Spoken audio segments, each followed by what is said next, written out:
कि जिन लोगों के हित के लिए बता के सरकार कानून बना रही है, वही लोग उस कानून से संतुष्ट नहीं है। मैं समझता हूं कोई भी कानून देश में बनता है तो हितकारी लोगों को विश्वास और भरोसे में लेने के बाद ही बनता है।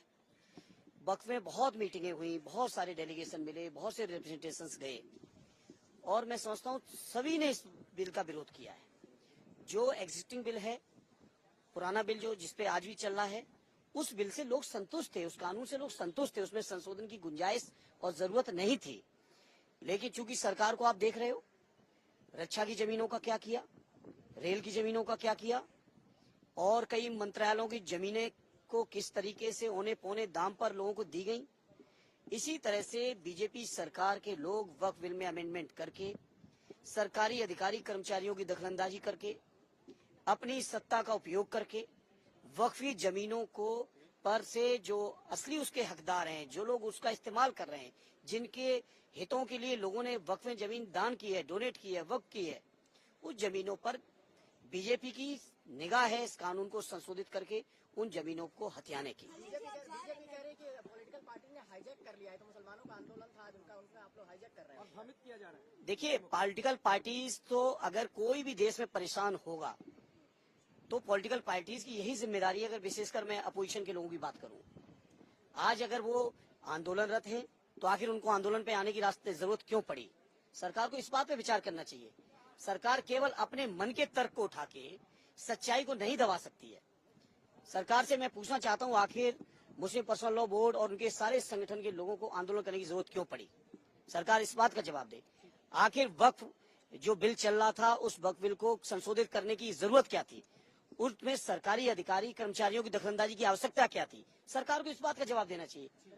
महाराष्ट्र में औरंगजेब के मजार को तोड़ने की बात की जा रही है और शिवसेना कह रहा है कि ये तालिबानी हिंदू जैसा व्यवहार कर रही है महाराष्ट्र सरकार, क्या लगता है? देखिए, महाराष्ट्र सरकार या पूरे केंद्र के उत्तर प्रदेश की सरकारें क्या कर रही हैं, ये मैं समझता हूँ मीडिया के साथियों मुझसे भी बेहतर आप समझ रहे हो। सरकार इस बात का जवाब दे कि 2 करोड़ रोजगार कहाँ गए। सरकार इस बात का जवाब दे कि 1.5 गुने समर्थन मूल्य की कानूनी गारंटी देने का 14 से लेके हर भाषण में सरकार के मुखिया ने, सरकार में बैठे लोगों ने भाषण दिए, वोट मांगे। आखिर किसानों की आमदनी की गारंटी क्यों नहीं मिल रही है? सरकार इस बात का जवाब दे, महंगाई क्यों कम नहीं हो रही? सरकार आज इस बात को बताए कि डॉलर के मुकाबले आज रुपया कहाँ तक गिर चुका है।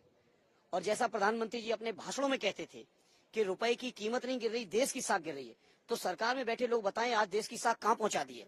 सरकार में बैठे लोग बताएं, जो विपक्ष में रहते हुए पूछ रहे थे और कह रहे थे कि हम देश में स्विस बैंक से काला धन लेके आएंगे, तो बताएं 11 साल पूरे हो चुके हैं सरकार को, 12 बजट पेश हो चुके हैं, बहुत सारे कानून भी संशोधित किए गए। आखिर सरकार ने कितना काला धन लेके आई है, इस बात का जवाब दे। सरकार इस बात का जवाब दे कि 20 लाख सबके खाते में पहुंचाने का जो वादा किया था, वो 15 लाख, वो कहाँ पहुंचे? सरकार से मूल मुद्दों पे अगर आप सवाल करेंगे तो सरकार इधर उधर की बातें करेगी। लेकिन सर, पर्टिकुलर औरंगजेब की कब्र हटनी चाहिए, नहीं हटनी चाहिए, इसको लेकर आप क्या कहेंगे, जो कुछ हिंदुवादी संगठन मांग कर रहे हैं? देखिए, आप लोग भी मीडिया के साथियों, मुझे नहीं पता कि किसी के डायरेक्शन पर केवल यही सवाल होते हैं। देश के चौथे स्तंभ होने के नाते मैंने जब मौका पाया हूं मीडिया के लोगों से अपील किया हूं कि अपनी सच्ची और असली जिम्मेदारी की तरफ आप लोग भी ध्यान दीजिए। सरकार के एजेंडे पर ही परमानेंट कैमरा लगा के सवाल करना आप लोग बंद करिए, नहीं तो जनता की नजरों से आपका भी विश्वास हटेगा। मैं सवाल पूछ रहा हूं, उनका कोई जवाब ही नहीं पूछ रहे आप पूछिए किसानों की आमदनी 1.5 गुनी क्यों नहीं हुई, गारंटी क्यों नहीं मिली? आप पूछे नौजवान आज परेशान है, क्यों नहीं उनको मिल रहा है? यही देश के रक्षा मंत्री जी ने 2017 के चुनाव में लखनऊ के लक्ष्मण मेला मैदान में संविदा कर्मचारियों की बड़ी रैली की थी। अभी हमने पिछले हफ्ते सदन में इस बात को उठाया कि सरकारी जो